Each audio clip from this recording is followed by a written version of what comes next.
तेल टाकलेले आणि 2 किलो शेंगदाणा टाकलेले आहे।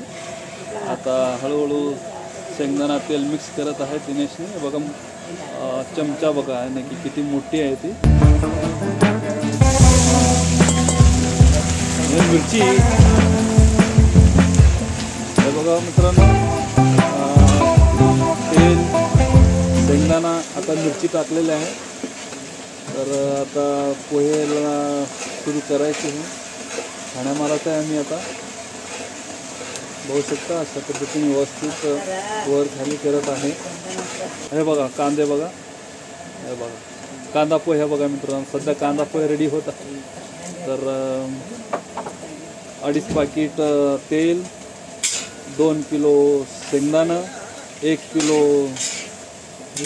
मिरची, हिरवी मिरची आणि कांदा 10 किलो कांदा।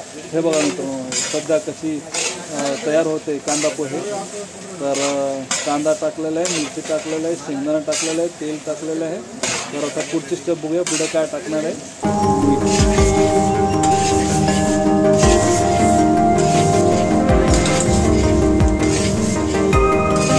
तर आपण विचारूया आपले भाऊ दिनेशला, त्यांनी पोहे कशा पद्धतीने प्रिपेअर करत आहे, काय काय सुरुवातीपासून काय काय टाकलेलं आहे ते आता थोडक्यात बघूया आपलं भाऊ दिनेशकडून।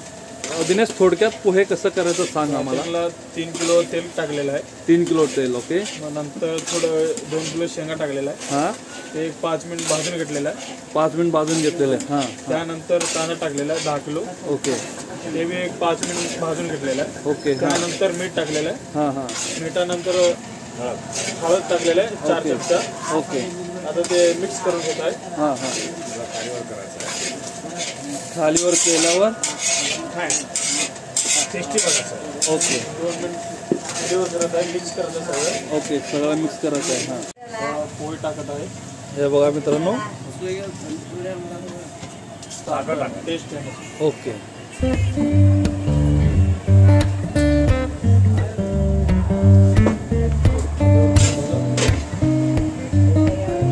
टाकायचं आहे। तर मित्रांनो ऐका, आता पोहे कसं बनवलं आहे आणि काय काय क्वांटिटी किती क्वांटिटी घातलेलं आहे तर आमच्या भावाकडून ऐका। पहिला कढामध्ये 3 किलो तेल घातलेलं आहे पहिला। हां, नंतर 5 मिनिट सोडून शेंगा घातलेला आहे। हां, शेंगा भाजल्यानंतर 10 किलो कांदा घातलेला आहे। कांदा लाल थोडं भाजून घेतल्यावर हां, नंतर मीठ अजून हळद घातलेला आहे, ओके। 2 चमचा। हां हां, त्यानंतर फ्राय केल्यानंतर मग पोहे टाकलेले, ओके। पोहे टाकल्यावर पोहे किती टाकले? मिक्स केल्यावर पोहे किती टाकलेले? पोहे 15 किलो, 15 किलो पोहे, ओके। त्यानंतर पोहे रेडी झाले, रेडी झालं, नंतर वर कोथिंबीर घातली, ओके। आता पोहे खाण्यासाठी तयार झाले, रेडी टू सर्व। धन्यवाद।